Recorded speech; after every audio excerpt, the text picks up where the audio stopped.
Good morning students of class 12th। बच्चों, हम सीखते हैं व्यय विधि से राष्ट्रीय आय की गणना। सबसे पहले व्यय विधि की परिभाषा। व्यय विधि वह विधि है जिसमें अर्थव्यवस्था के सभी क्षेत्रों द्वारा विभिन्न वस्तुओं और सेवाओं पर किए गए कुल व्यय के आधार पर राष्ट्रीय आय की गणना की जाती है।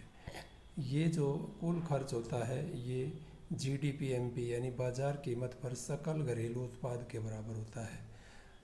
तो इसमें पहले हमने डेफिनेशन इसको समझनी है कि अर्थव्यवस्था के जितने क्षेत्र हैं, कुल 4 क्षेत्र हैं, उन चारों क्षेत्रों द्वारा जो भी वस्तुओं और सेवाओं पर खर्च किया जाता है उस खर्च का जोड़, उस खर्च का कुल जोड़ कुल आय के बराबर होता है। हमने आय के चक्रीय प्रभाव में भी पढ़ा था कि एक क्षेत्र की आय दूसरे क्षेत्र का खर्च एक समान होते हैं। इसलिए राष्ट्रीय आय की गणना आप चाहे आय विधि से कीजिए या कुल खर्च विधि से कीजिए, दोनों का आकलन समान रहेगा। तो बच्चों, अब इसके चरण कर लेते हैं, व्यय विधि के चरण। तो व्यय विधि के प्रमुख चरण निम्नलिखित हैं। देखो, पहला चरण पहला है इसमें व्यय करने वाले क्षेत्रों की पहचान। इसमें ये पहचान की जाती है कि कुल क्षेत्र कितने होते हैं जो विभिन्न वस्तुओं और सेवाओं पर खर्च करते हैं। बच्चों, हमने समष्टि में पढ़ा है कि समष्टि अर्थशास्त्र को 4 प्रमुख क्षेत्रों में बांटा गया है। नंबर 1 परिवार क्षेत्र, दूसरा उत्पादक क्षेत्र, सरकार क्षेत्र और नंबर 4 शेष विषय क्षेत्र। पहले देखिए परिवार क्षेत्र। परिवार में हम सभी व्यक्ति और परिवारों के लोग होते हैं जो कारकों की सेवाएं देते हैं।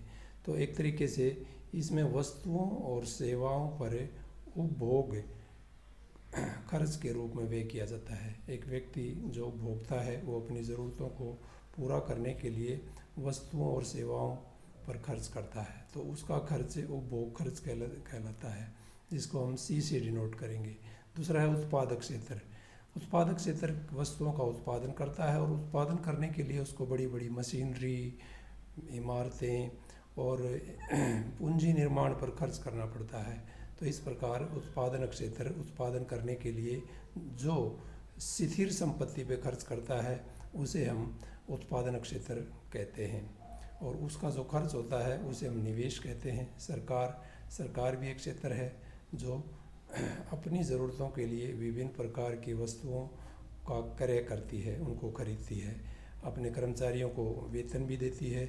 इस प्रकार सरकार के भी खर्च होते हैं जिसे हम सरकार क्षेत्र का खर्च कहते हैं। शेष विषय वो क्षेत्र होता है जो वस्तुओं और सेवाओं का आयात और निर्यात करता है, और इस आयात और निर्यात के अंतर को शुद्ध निर्यात कहते हैं। तो कुल मिलाकर जो कुल 4 क्षेत्रों का जो खर्च होता है वो होता है C + I + G + X - M। यहाँ C का मतलब है कंजम्पशन, उपभोग खर्च जो परिवार क्षेत्र द्वारा किया जाता है। I इन्वेस्टमेंट, निवेश खर्च जो उत्पादन क्षेत्र द्वारा किया जाता है। G गवर्नमेंट, ये सरकार का खर्च होता है, प्लस शुद्ध निर्यात जो शेष विषय क्षेत्र को खर्च किए जाते हैं उन्हें हम शुद्ध निर्यात कहते हैं। बच्चों, ये एक देश के निर्यात और आयात का अंतर होता है।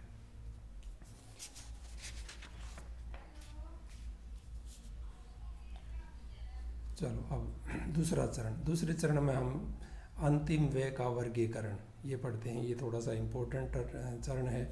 इसको हमने समझना है कि अंतिम व्यय को किन भागों में बांटा गया है। जैसे हमने आय विधि से देखा कि जो कारकों की आय है उसका 4 तरीके से वर्गीकरण किया गया था। कर्मचारियों का पारिश्रमिक, परिचालन अधिशेष, मिश्रित आय तथा विदेशों से प्राप्त शुद्ध कारक आय। इसमें भी जैसे हमने पहले चरण में भी पढ़ा था कि जो आय का जो कुल व्यय का वर्गीकरण है उसको भी हम निम्न तरह से करते हैं। सबसे पहला है बच्चों अंतिम उपभोग व्यय। इसको हमने ये समझना है कि ये सभी उपभोक्ता वस्तुओं पर खर्च होता है। ये 2 प्रकार का होता है, जैसे निजी अंतिम उपभोग व्यय और दूसरा है सरकारी अंतिम उपभोग व्यय। निजी अंतिम उपभोग व्यय वो होता है जो हम अपनी ज़रूरतों के लिए टिकाऊ और गैर टिकाऊ वस्तुओं पर खर्च करते हैं। जैसे टीवी खरीद लिया हमने, सोफ़ा खरीद लिया, या और अपनी ज़रूरत की जितना भी सामान हम खरीदते हैं वो हमारा निजी अंतिम उपभोग व्यय कहलाता है। इसी प्रकार सरकार भी कई प्रकार के खर्च करती है, जैसे कि वस्तुओं का क्रय करना, कर्मचारियों को वेतन देती है सरकार, उस पर खर्च करती है। इसे हम सरकारी अंतिम उपभोग व्यय कहते हैं। तो ये तो था उपभोग व्यय, जिसको हमने दो कैटेगरी में बांटा, निजी अंतिम उपभोग व्यय और दूसरा सरकारी अंतिम उपभोग व्यय। अब नंबर 2 है अंतिम निवेश व्यय। निवेश खर्च वो होता है जो पूंजीगत वस्तुओं पे किया जाता है। हमने देखा कुछ वस्तुएं ऐसी होती हैं जिनका प्रयोग दूसरी वस्तुओं के उत्पादन में किया जाता है, उसे हम निवेश खर्च कहते हैं। बच्चों ये इम्पोर्टेंट है। इसका वर्गीकरण निम्न प्रकार से है। नंबर 1 पे है सकल घरेलू पूंजी निर्माण। इसमें कंफ्यूज होने की ज़रूरत नहीं। सकल घरेलू पूंजी निर्माण, इसका मतलब यह है कि एक वर्ष में किसी देश में पूंजी का निर्माण कितना हुआ, यानी कुल निवेश कितना हुआ, और स्टॉक में परिवर्तन, ये दो चीज़ें शामिल हैं।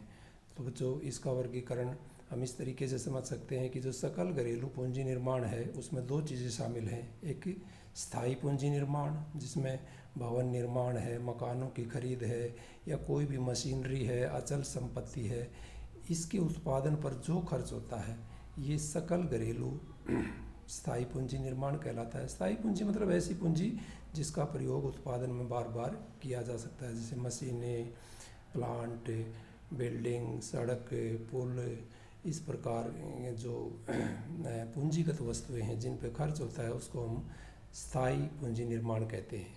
नंबर 2 है स्टॉक में परिवर्तन। दरअसल ये अस्थायी पूंजी का निर्माण होता है, जैसे उत्पादन करने के लिए कुछ स्टॉक ऐसा होता है जो बिक्री जिसकी नहीं की जाती, यानी कि साल के अंत में जो स्टॉक बच जाता है उत्पादकों के पास, उसको हम स्टॉक में परिवर्तन कहते हैं। यानी कि इसकी जो गणना है वो अंतिम स्टॉक में से आप प्रारंभिक स्टॉक को घटाकर कर सकते हैं। यानी कि जो बचा हुआ स्टॉक है वो भी एक तरीके से उनका निवेश है, जिसको आने वाले सत्र में वो उत्पादन के रूप में प्रयोग कर सकते हैं। तो बच्चों अंतिम निवेश व्यय के दो ही मुख्य घटक हैं, सकल घरेलू पूंजी निर्माण, यानी कि पहला हमने पढ़ा सकल घरेलू पूंजी निर्माण, इसके दो घटक हैं, एक तो स्थायी पूंजी निर्माण, दूसरा स्टॉक में परिवर्तन। दूसरा इसका कंपोनेंट है, दूसरा इसका घटक है शुद्ध निर्यात। शुद्ध निर्यात बच्चों जैसे शेष विषय क्षेत्र के जो खर्च होते हैं, यानी कि कुल निर्यात और कुल आयात का अंतर शुद्ध निर्यात कहलाता है। यानी कि शुद्ध निर्यात जो हम निर्यात करते हैं दूसरे देशों को, उसमें से यदि हम आयात किए गए खर्च घटा देते हैं तो उनका जो अंतर है वो शुद्ध निर्यात कहलाता है। हम यहाँ पर लिख भी सकते हैं कि जो शुद्ध निर्यात है, शुद्ध निर्यात वो होता है एक्सपोर्ट माइनस इंपोर्ट, यानी एक्स माइनस एम।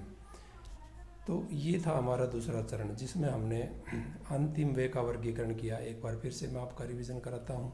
अंतिम व्यय बेसिकली निम्न प्रकार का होता है। इसमें एक अंतिम उपभोग व्यय जो उपभोक्ता वस्तुओं पे किया जाता है, जो उसको करने वाले हैं निजी उपभोक्ता यानी परिवार और परिवार क्षेत्र के व्यक्ति। दूसरा सरकार भी अनेक प्रकार के खर्च करती है, तो ये निजी क्षेत्र यानी निजी परिवारों और सरकार के द्वारा उपभोक्ता वस्तुओं पर किया गया खर्च है, जिसे हम उपभोग व्यय कहते हैं, कंजम्पशन एक्सपेंडिचर, ये उपभोग पर होने वाला खर्च है।